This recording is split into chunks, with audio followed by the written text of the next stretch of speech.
इन लोगों का अपना चैनल है क्रांतिकारी खबर के नाम से और हितैषी के जंग के नाम से। ये लोग कई दिनों से मुझे लगातार टॉर्चर करते। मेरे गुरु ने क्या खूब कहा है, चिरागों को उछालो तो कोई बात बने, जो सच को सच ना बोलो तो कोई बात बने। जिन्हें गुमान है कि वो हमारी नींव हिला देंगे, वो जरा अपनी औकात नाप लें तो कोई बात बने। नमस्कार, आदाब, मैं हूं मोहम्मद सलमान और आप देख रहे हैं सलाम इंडिया 24। आज अलीगढ़ की सड़कों पर जो हुआ वो सिर्फ एक बवाल नहीं था, बल्कि उन तथाकथित कलमकारों के मुंह पर एक तमाचा था जो पत्रकारिता की आड़ में किसी महिला की इज्जत को सोशल मीडिया पर नीलाम करने की जुर्रत करते हैं। जी हाँ दोस्तों, जब एक औरत की अस्मत और उसकी इज्जत पर कीचड़ उछाला जाएगा तो वो मजबूर होकर वही कदम उठाएगी जो उसका अधिकार कहता है। लेकिन आज इस खबर के पीछे की एक और घिनौनी साजिश का पर्दाफाश करना जरूरी है।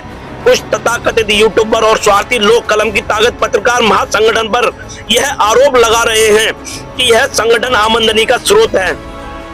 सुन लो, कान खोलकर सुन लो, ये कोई चलता फिरता या गली मोहल्ले का संगठन नहीं। इस संगठन की नींव हाथरस की उस पवित्र धरती से रखी गई है जहां इसके नाम के एक एक अक्षर को जोड़ने के लिए दिन रात एक एक किया गया है।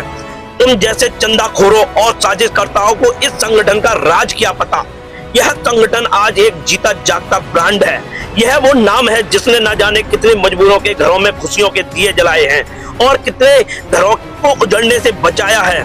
तुम्हें शायद ये नहीं पता कि आज इस संगठन में वो लोग शामिल हैं जो सरकारी विभागों में राजपत्रित अधिकारी, रिटायर्ड ऑफिसर के रूप में सेवाएं देकर अब जन सेवा के मिशन में जुटे हैं।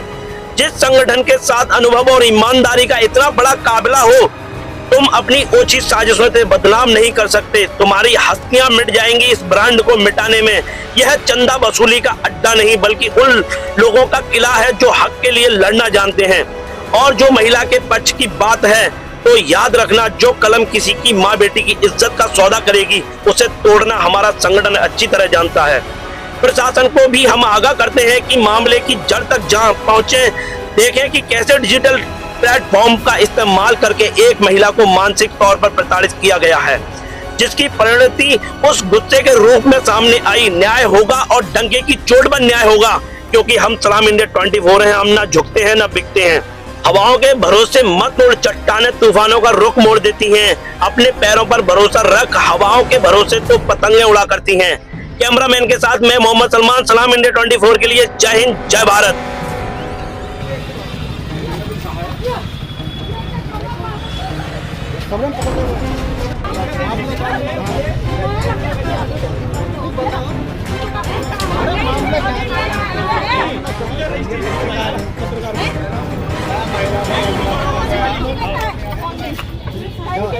उत्तराखंड के पहाड़ों से एक सुंदरी अलीगढ़ आती है और यहाँ जो है न उसकी कोई रिश्तेदारी है, न कोई व्यापार है, न कोई धंधा है।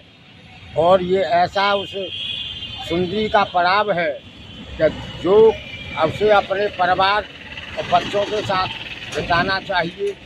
न पता वह क्यों अपनों से रूठ करके या किराए का कमरा लेकर के किस तरह से अपना गुजारा बसारा कर रही है।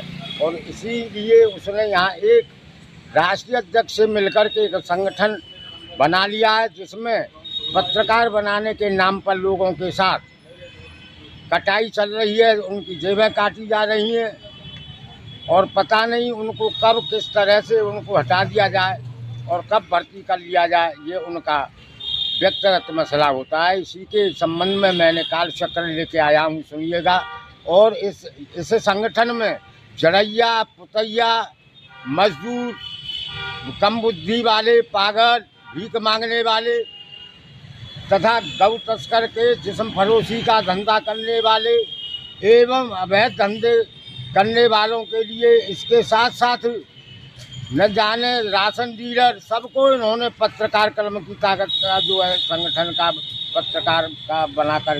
किशोर, आरपी अग्रवाल, वकील अहमद, इन लोगों का अपना चैनल है क्रांतिकारी खबर के नाम से और हितैषी के जंग के नाम से।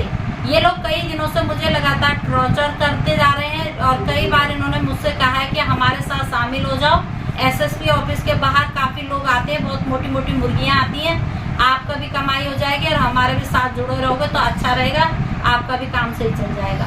मैंने इनको मना किया, मेरे को ऐसे कोई काम नहीं करने हैं। मैं समाज सेवा करती हूँ और लोगों के लिए काम करती हूँ। मैं एक पत्रकार हूँ और एक संगठन, मेरा जो संगठन में प्रदेश अध्यक्ष भी हूँ अपने संगठन की। मैं ये काम कभी नहीं करती। मैं गरीबों की मदद करना जानती हूँ, लोगों को लूटना नहीं जानती हूँ।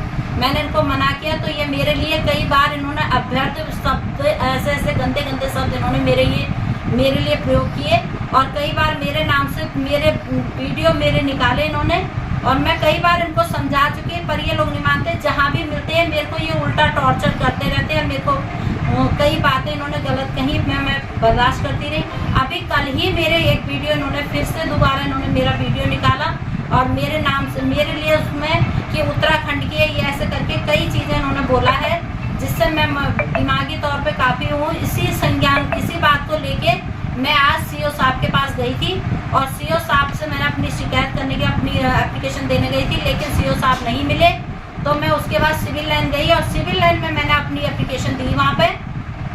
जब मैं वहाँ से देके वापस आ रही थी तो ये बोले कि सुबह से खड़े हो, क्या कर लिया तुमने, तुम क्या कर लोगे, हमारा कुछ नहीं बिगाड़ सकते तुम।